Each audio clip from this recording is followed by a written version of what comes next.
क्या सच था और क्या झूठ, उन्हें समझ नहीं आ रहा था। सिद्धार्थ ने इस बार ऋचा से एक सवाल पूछा जिसका जवाब सिर्फ और सिर्फ ऋचा ही दे सकती थी। उसने पूछा कि अगर तुम ही ऋचा हो तो बताओ मेरे फेसबुक का पासवर्ड क्या है।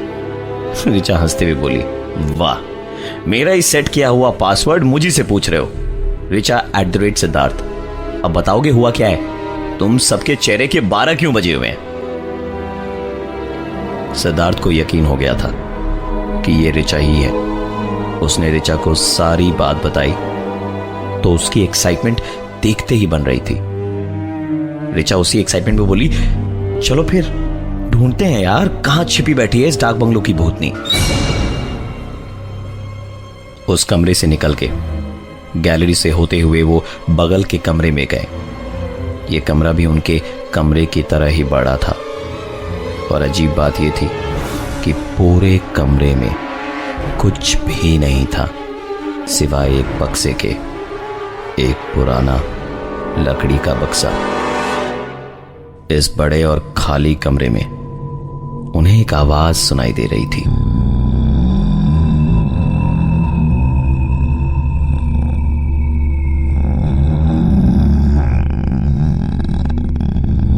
सुनकर ऐसा लग रहा था जैसे आवाज बक्से के अंदर से आ रही हो, और जैसे जैसे उस बक्से के नजदीक वो जा रहे थे आवाज धीरे धीरे बढ़ती जा रही थी। सिद्धार्थ ने कहा, तुम लोग यार ऐसे ही डर रहे हो, कोई जानवर वानवर होगा अंदर में, मैं अभी खोल के देखता हूं।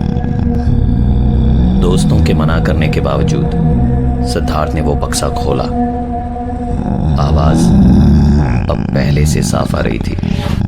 ये आवाज कैसी थी जानने के लिए सिद्धार्थ ने अपने मोबाइल का टॉर्च जलाया और बक्से के अंदर झांका तो बक्सा खाली पड़ा था।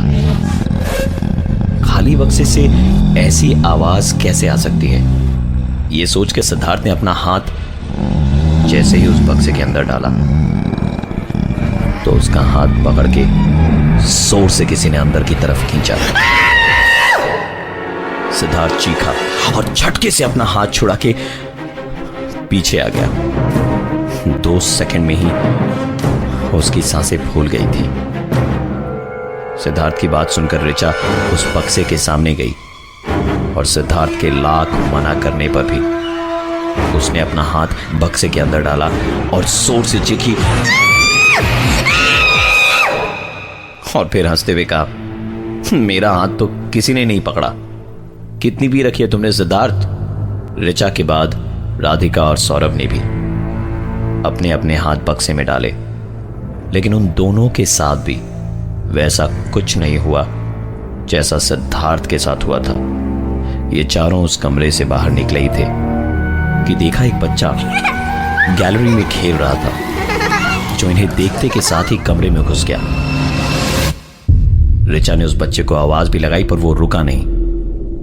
इन चारों की माने तो आज की रात उस डाक बंगले में वो अकेले थे और उनके अलावा सिर्फ एक चौकीदार था। तो इतनी रात गए वो बच्चा यहां कौन था?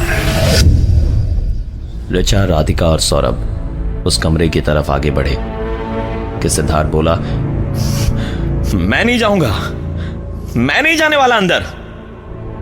ऋचा ने पलट के जवाब दिया, फट गई, हम तीनों जा रहे हैं, भूत यहां आया तो तुम अकेली निपट लेना। और वो हंसने लगी। सिद्धार्थ मरता क्या न करता, डरते डरते चुपचाप अंदर गया उनके साथ और चारों के अंदर जाते के साथ ही कमरे का दरवाजा, पूरे कमरे में अंधेरा था और उसी अंधेरे में चारों यहां से बाहर निकलने का दरवाजा ढूंढ रहे थे। पूरे कमरे में दीवारों पे हाथ फेरा फेरा के चारों दरवाजा ढूंढ रहे थे, लेकिन सिर्फ दीवारें ही महसूस कर पा रहे थे और कोई दरवाजा उन्हें नहीं मिल रहा था। इसी बीच उन्होंने एक बच्चे के हंसने की आवाज सुनी। पूरे कमरे में चारों जहां थे वहीं रुक गए। चारों की सांस हलक में ही अटक गई थी।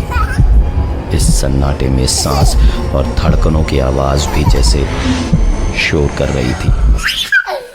धीरे धीरे हिम्मत बटोर के चारों अपनी जगह से जरा सा हिले ही होंगे कि एक आवाज और आई।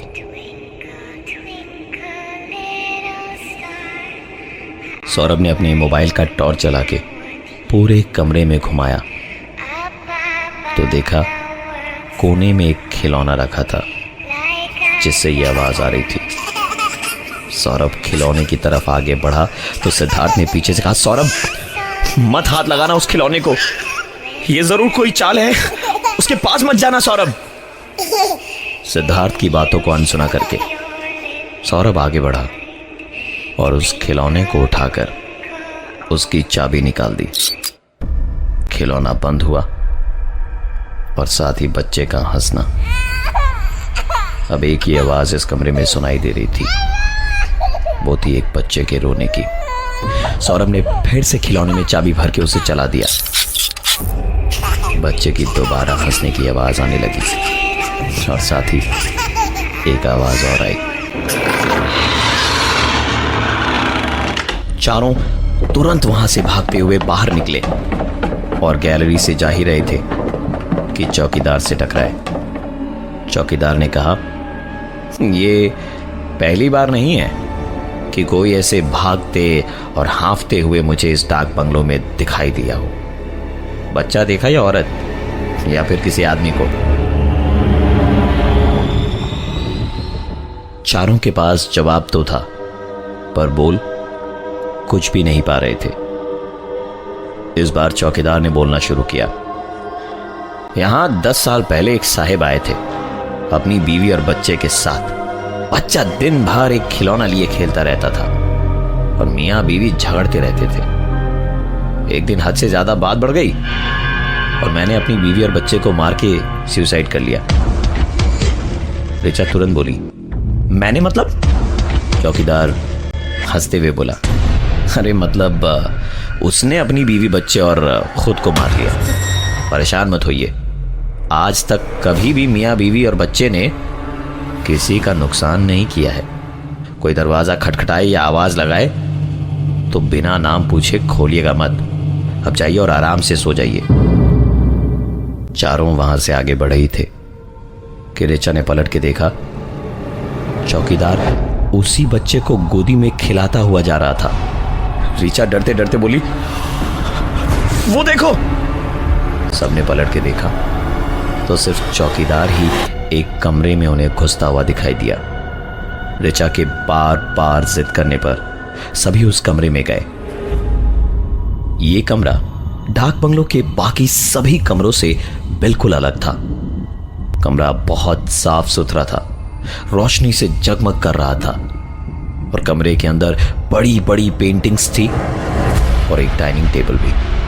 चारों इस कमरे को आंख भर के देख ही रहे थे कि ठीक उसी वक्त